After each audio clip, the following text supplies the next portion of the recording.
A chilling tale of the snowstorm's embrace.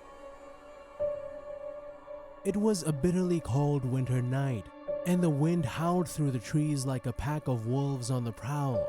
I huddled by the fireplace, sipping hot cocoa and staring out the window at the ominous sky. Little did I know that this snowstorm would turn into a night of pure terror. The snowfall began innocently enough, large flakes floating down from the darkened sky. The world outside was quickly blanketed in a pristine layer of white, transforming the familiar landscape into an eerie and unfamiliar dreamscape. I couldn't resist the allure of the storm and decided to venture out for a late-night walk, the crunching of snow beneath my boots the only sound in the stillness. As I walked deeper into the forest, the snowfall intensified, swirling around me in a sinister dance. The trees loomed overhead like ghostly specters, their branches creaking under the weight of the accumulating snow. The once familiar path became obscured, and I felt a growing unease as a sense of isolation settled in. Suddenly, the wind picked up, whipping the snow into blinding sheets that stung my face. Panic set in as I realized I had lost my way. The swirling snow disoriented me, and every step I took seemed to lead me further into the heart of the desolate wilderness. The only constant was the relentless wind, howling like a banshee through the icy landscape. As I stumbled through the blizzard, I began to hear faint, otherworldly whispers carried by the wind. Unintelligible voices seemed to beckon me deeper into the storm, their haunting words sending shivers down my spine. Fear gripped me, and I quickened my pace, desperate to escape the clutches of the spectral voices.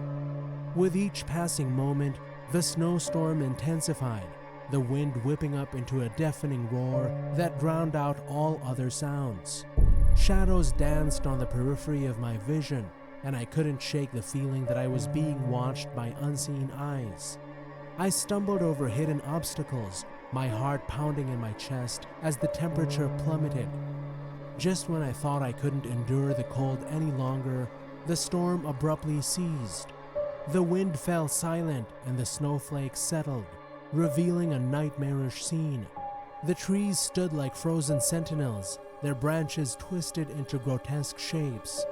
The landscape was transformed into a frozen tableau of horror, and the whispers in the wind grew louder, now echoing with a malevolent laughter. In the midst of this desolate winter nightmare, I saw them, shadowy figures lurking in the periphery, their eyes glowing with an unnatural light. I stumbled back, my breath catching in my throat as the figures closed in, their laughter echoing through the frigid air. I turned and ran, fueled by sheer terror, the ghostly figures pursuing me through the snow-laden forest. The wind howled once more, as if mocking my futile escape. As I burst out of the woods and into the open, the storm abated, leaving me standing alone in the silent aftermath. To this day, I can't shake the memory of that chilling snowstorm, the whispers, and the ghostly figures. The Wendigo Song. It all began in a quaint mountain village nestled amidst snow-capped peaks. Folks were hearty, accustomed to the bite of winter, but this year, the whispers started early, carried on the icy breath of the wind. The white maelstrom was coming. Days turned into weeks, the air thickened with an unsettling stillness. Then it hit. The wind howled like a banshee, unleashing flurries that stung with icy needles. Visibility dropped to mere feet, the world swallowed by a swirling white mass. Fear crept through the village, roofs groaned under the weight of the snow, power flickered and died, plunging homes into an inky darkness broken only by the eerie glow of the storm. The villagers huddled together, sharing stories of past blizzards, each more bone-chilling than the last. But the worst was yet to come.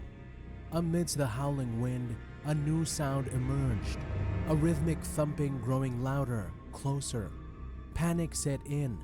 It was the Wendigo, a legendary creature of ice and snow, said to roam the white maelstrom, preying on the lost and lonely. One by one, villagers started disappearing, a lone scream swallowed by the storm, a footprint leading nowhere, then gone. The Wendigo's icy touch seemed to seep into their very souls, leaving behind only fear and despair. A small group, fueled by love and desperation, decided to fight back. Armed with torches and whatever courage they could muster, they ventured out into the swirling snow, determined to confront the beast and save their loved ones. Their journey was a nightmare. The wind tore at them, the snow blinded them, and the ever-present fear of the Wendigo gnawed at their hearts. Yet they pressed on, their flickering torches battling the darkness, their voices hoarse from chanting prayers against the storm's fury. The climax of their trek was as terrifying as it was awe-inspiring. They found the Wendigo, a monstrous figure of ice and snow, its eyes glowing with malevolent hunger. But amidst the fear, they also saw a flicker of pain, a vulnerability behind the icy facade. Realizing its power stemmed from fear, they did the unthinkable. They sang, not hymns of fear, but songs of hope and love, their voices rising above the storm's roar. The Wendigo recoiled, its form wavering as the warmth of their song battled its icy essence. Finally, with a deafening crack, the creature shattered, dissolving into snowflakes carried away by the wind. The storm began to subside, the clouds parting to reveal a star-studded sky. The villagers returned, forever changed, bonded by their shared ordeal. The white maelstrom passed, but its memory lingered. Frozen Whispers. It was a winter evening that seemed straight out of a holiday postcard, a picturesque landscape covered in a thick blanket of snow, the air crisp and cold. My cozy cabin nestled at the edge of the woods was the perfect retreat from the world. Little did I know, the serenity of their snowy haven would soon transform into a chilling ordeal that still haunts my dreams.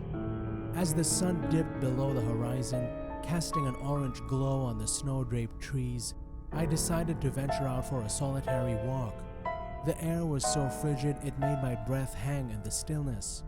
The crunch of snow beneath my boots echoed through the silent forest, and the only sound was the occasional creak of tree limbs weighed down by the heavy snow.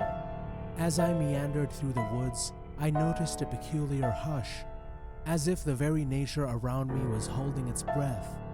The snowfall, initially gentle, began to intensify, the flakes swirling in a hypnotic dance. I couldn't help but feel a growing sense of unease, as if an invisible presence was watching my every move. In the midst of the encroaching snowstorm, I stumbled upon an abandoned cottage hidden among the trees. It looked like something out of a fairy tale, its windows frosted over and the door creaking ominously in the wind. Against my better judgment, I pushed open the door, revealing a dimly lit interior frozen in time. The air inside was heavy with a palpable stillness, and as I explored the forgotten rooms, I stumbled upon an old journal. Its pages told a tale of a family that once sought refuge in the cottage during a snowstorm much like the one outside. The entries grew increasingly frantic, detailing strange occurrences, whispers in the wind, shadowy figures glimpsed through frosted windows, and a pervasive feeling of being watched. As I read on, I became aware of an unsettling sensation. The temperature in the cottage was dropping rapidly. My breath turned to mist, and I could see my own fear reflected in the icy air. A distant sound of footsteps echoed through the deserted rooms, and the feeling of being watched intensified. In a panic, I fled the cottage, the snowstorm outside now a raging tempest. The wind howled like a vengeful spirit, and I became disoriented in the blinding white landscape. As I struggled to find my way back to the safety of my cabin, the whispers in the wind grew louder, almost haunting in their eerie familiarity. Just when I thought I was lost forever, I stumbled upon the familiar glow of my cabin through the thick snowfall. I rushed inside, heart pounding, and slammed the door shut. The sudden silence was deafening, and I could still hear the distant whispers fading away with the storm.